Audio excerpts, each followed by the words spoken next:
Okay, a gute Woche, a freiliche Woche, gute Woche. Um, the blessing that we wish each other at this time of the year is that Yehovchu Yom Meilu Sasno Simcha, these days, from the 17th of Tammuz until the 9th of Av, should be transformed to days of celebration, days of happiness. I heard a Hasidic teaching, I'm not sure where it comes from. People think that when Mashiach comes, that the 17th of Tammuz will be a Yontif, the 9th of Av will be a Yontif, the days in between will be Chol Hamoed. However, the reality is that these 3 weeks will all be days of Yontif, and between the last day of the Yontif, the 9th of Av, until the following year, the 17th of Tammuz, the whole year will be like Chol Hamoed.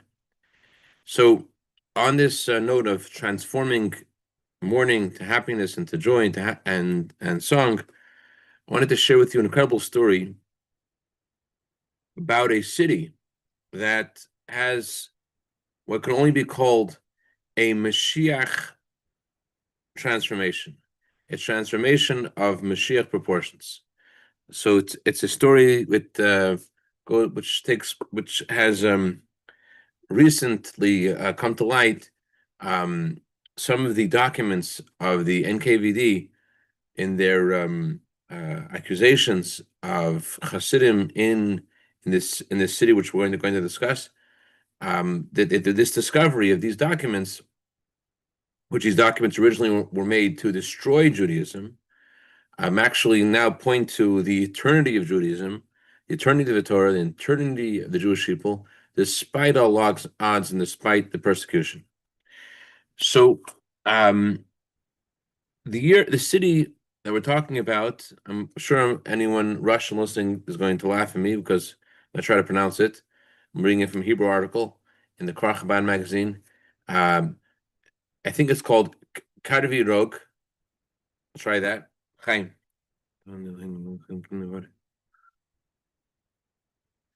Um, this this city was founded in the year Tav Kuf Vav, and it was a pretty a quiet city at first. In when it was originally built, it was distant city in Ukraine, in the heart of Ukraine, in the region of Dnepropetrovsk. It wasn't considered anything special. No one paid any attention to it really.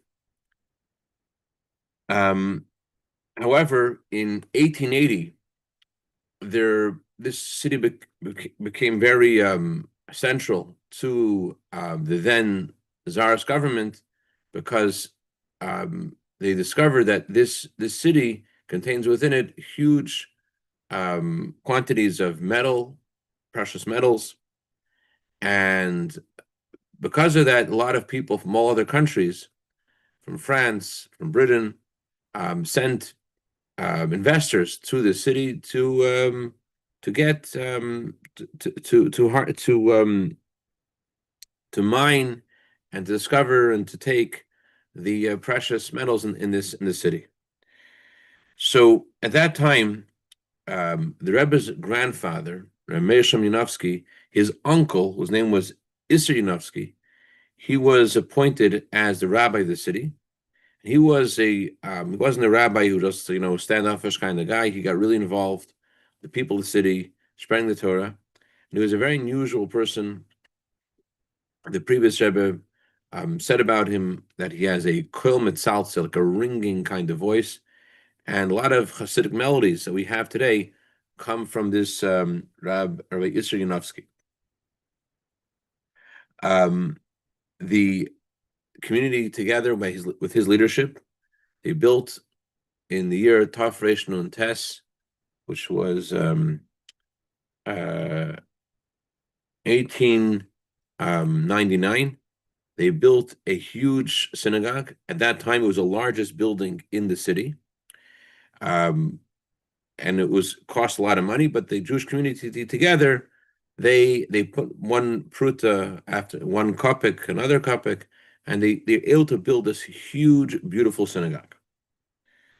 Um, but this Rabbi Yossi eventually he saw the dramatic changes that were happening because the revolution, and he moved to America. And when in America, he became part of the leadership of Chabad Hasidim. And in his place, there was another rabbi appointed named Rabbi Aryeh Leib Lakshin in um, in 1910. He took this position in the city, and because of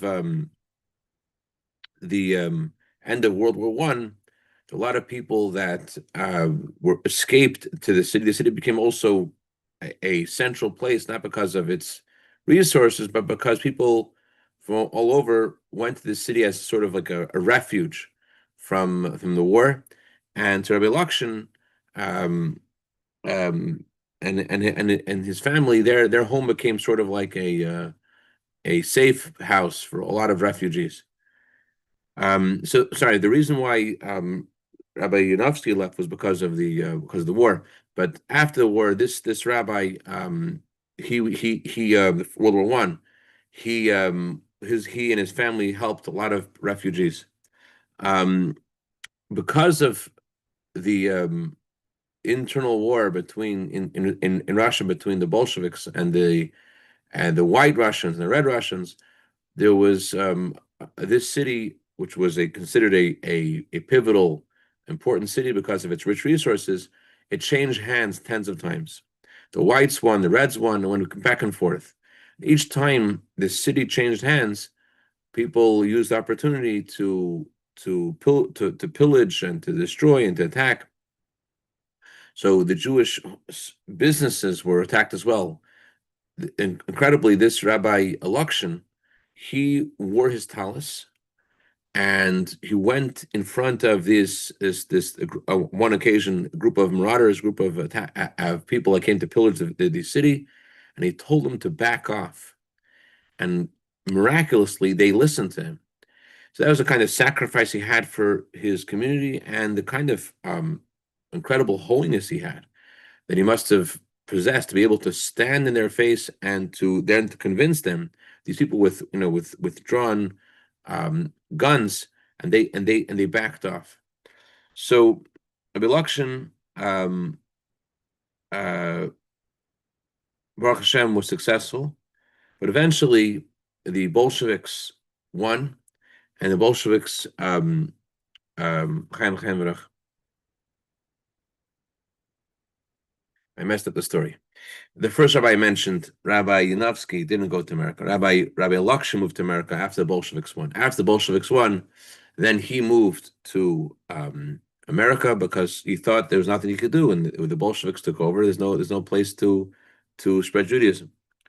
So when he moved away, another rabbi, another chassid who had studied in Chabad Yeshiva in Lubavitch, Rabbi Alexander Sander Yudison, he took over as rabbi of the city, and he continued teaching Torah underground.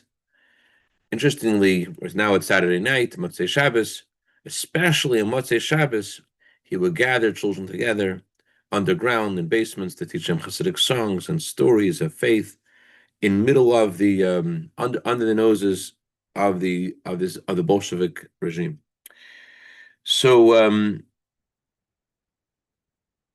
this Rabbi Yudison, he was eventually amazingly, while he was living amongst the Bolsheviks, he wrote very important works. He wrote a book on the Tanya, which is studied till this very day, called Lekach Libov. He wrote another book from memory, from all the things that he learned in the Talmud in Yeshiva in Lubavitch, called Toim Chetmim Al Hashas. Put together a book of all that he learned, and he was eventually arrested by the KGB, and in his interrogation, at one point, he told them audaciously, "Only my body is in your hands, not my soul." And the communists originally planned to kill him, to send him to a place of certain death, to Slovakian islands, to a sort of like death camp. And Baruch Hashem, they changed that instead to exile him to another city called Probamisk. And Baruch Hashem, he survived, but that was the end of his service to the city of Kryvyi Rih. So when he moved out, the Jewish community had a spiritual descent further. They didn't have a leader there anymore. And the government got all the Jewish workers to sign a document that they are no longer interested in having a synagogue. A synagogue is a remnant of the opium of the masses that religion is. And therefore they're asking the government to transform this synagogue instead into a cultural club, to a nightclub, to something else. It should be a place of culture and of the future. It shouldn't be anymore in the hands of the religious community, because it's just a sign of the past, and it's not what the Jewish people want. And so the Yevsektia, the KGB-based Jewish organization that was bent on destroying any vestige of Judaism, they got signatures from people, from all kinds of people, because if someone asked you to sign that paper and you wouldn't, you would be suspect of being a Trotsky, being against the government, and you could be killed. So more people signed the document, and the government took over this the synagogue, and the synagogue no longer served as a synagogue. And then it was clear to the Jewish community the only way they can continue is underground. The synagogue's taken away, and they began. Interestingly, the same night that the government took over the synagogue, Hasidim managed to break windows and to take the Torahs out of the synagogue. They put their risk their lives, and they took the Torahs out of the synagogue. And a short while later, after the synagogue was closed, an emissary of the Rebbe, actually, whose his name is Yoske, he came with the name, his code name, Yoske Shasfuler.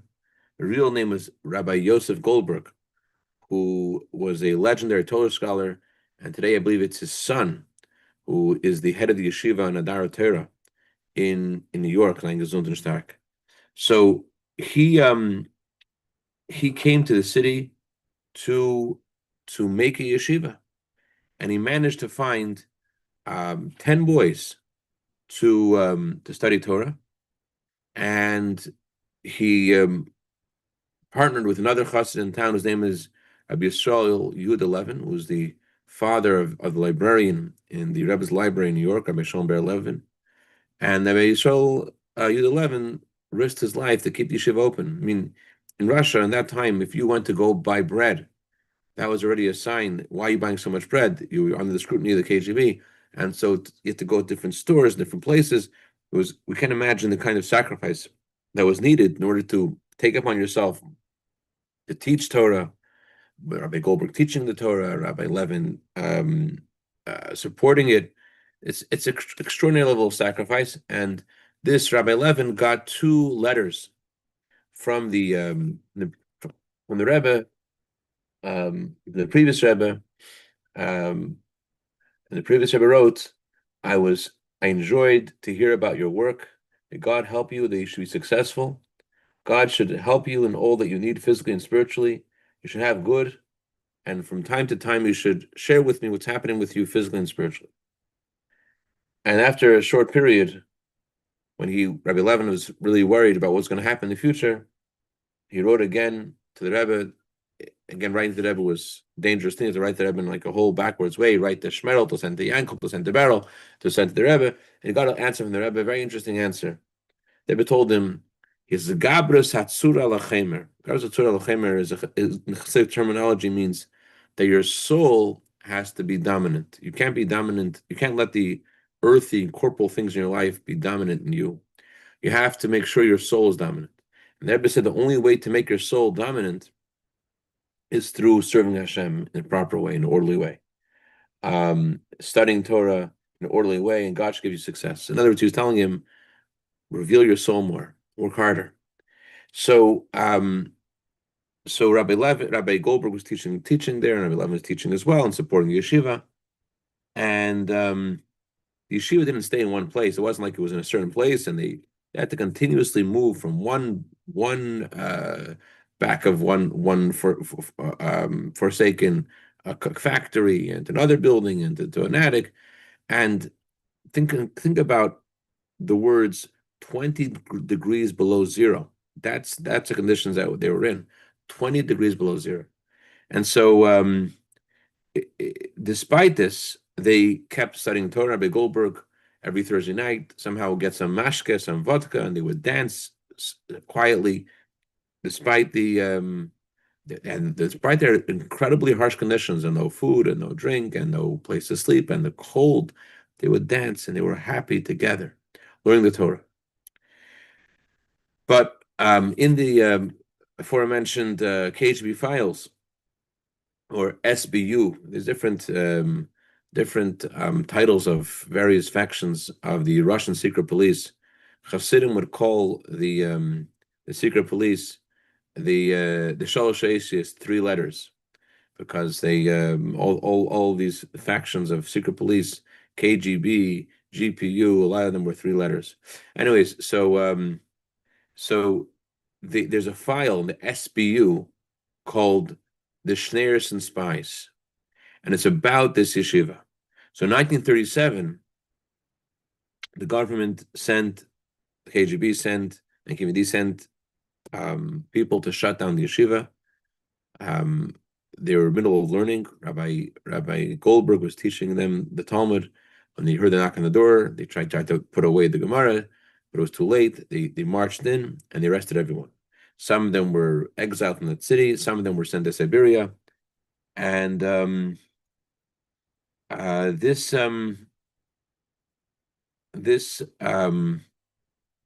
activity they were doing was shut down by the police.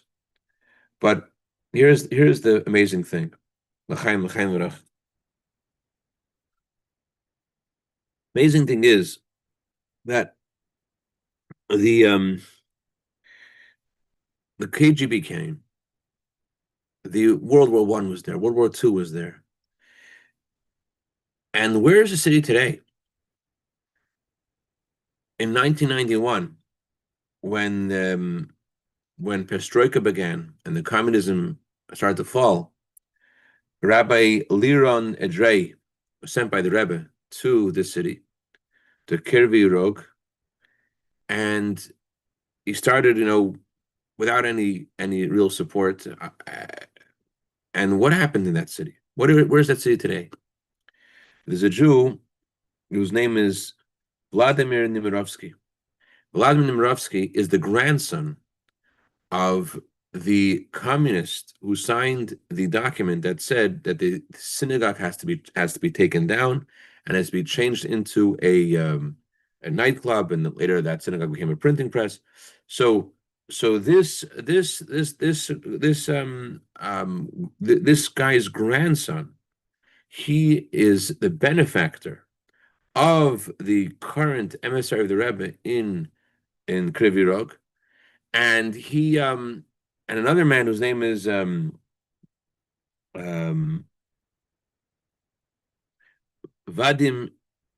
Sholman.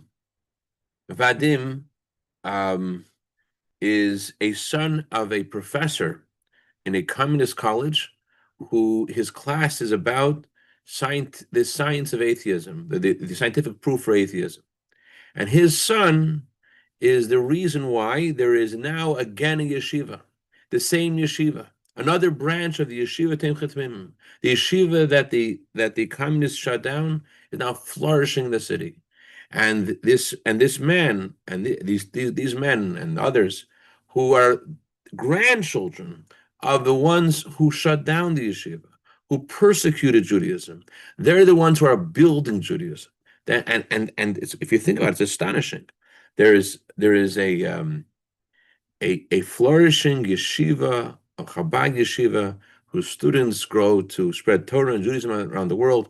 Where are they studying? They're studying in a yeshiva built in the same place that decades before was shut down by the Bolsheviks, by the KGB, by the SBU. So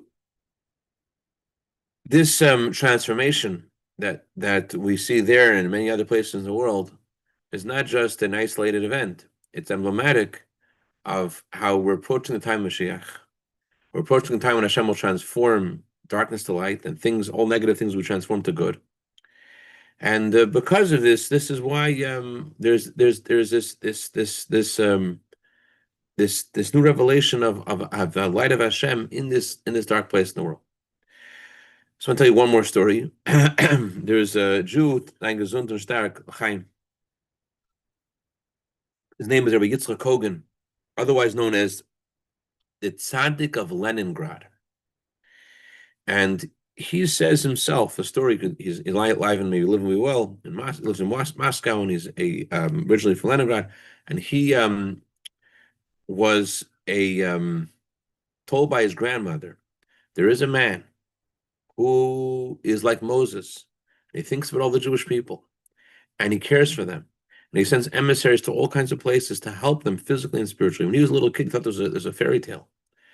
But he grew up, and he became closer to the Hasidim in Russia, and he himself became a Chassid himself. Now, he said that one of the hardest things was that you couldn't serve your kids chicken or meat because you couldn't find a ritual slaughterer. There was a man who dedicated his life to shechting. It was a Motel Lifshitz, but even he, it was persecuted, and he wasn't always able to shech. And so Yitzchak Kogan was really suffering. And at one point, he managed to study with another chassid the art of shechita. But in order to really to be able to shecht, to be able to be a ritual slaughterer, you have to have Kabbalah. Kabbalah is sort of like an ordination to shecht. They didn't have that. There was a chassid who was visiting named Rabbi Rafal. Rabbi Rafal came to the city he was in Leningrad, for whatever reason it was. And he said to him, he checked out how he was slaughtering. He says, you qualify, but I'm not writing a letter for obvious reasons. If anyone has a question whether you're authentic or not, you can come to me. I can't write you a letter, but I'm giving you Kabbalah verbally. I'm giving you the authority to shecht. What happens after this? Amazing. Right after this, there was one of the top Hasidim in Russia. I shared a story about him a few months ago. Rabbi Yehuda Kotten. Yehuda Kotten meets Rabbi Yitzchak Kogan shortly afterwards, and he tells him, Mamish, shortly afterwards, I have a message for you from the Rebbe. How would the Rebbe know? I have a message for you from the Rebbe. You should take upon yourself the shechita, that you should take upon yourself this mitzvah of slaughtering animals for people. Take this in your hands. This is your responsibility. And Baruch Hashem, he's still there, and he's still a ritual slaughterer. And this is just a sign of the transformations happening there. One chassid, I remember his name, he said to his grandson, do you want to know Mashiach is going to come? You want to know a sign of Mashiach? When a boy like you be able to walk in the red square wearing tzitzis, red square, that's a sign of Mashiach. And boy, we have many such signs of the coming Mashiach. And we don't want just signs of Mashiach. We want to see Mashiach. We want to see these days be transformed to Yom Tovim, to holidays. And we're in that time. And as we just said in the Havdalah, the Jewish people had light and joy, gladness, and honor. Hashem should help us all that we should have personally in our lives light and joy, gladness, and honor, with absolute trust in Hashem to march towards the coming Mashiach. We should see it happen. Building Beis Hamikdash, third Beis Hamikdash, the everlasting, the eternal Beis Hamikdash with the everlasting redemption, the resurrection of the dead.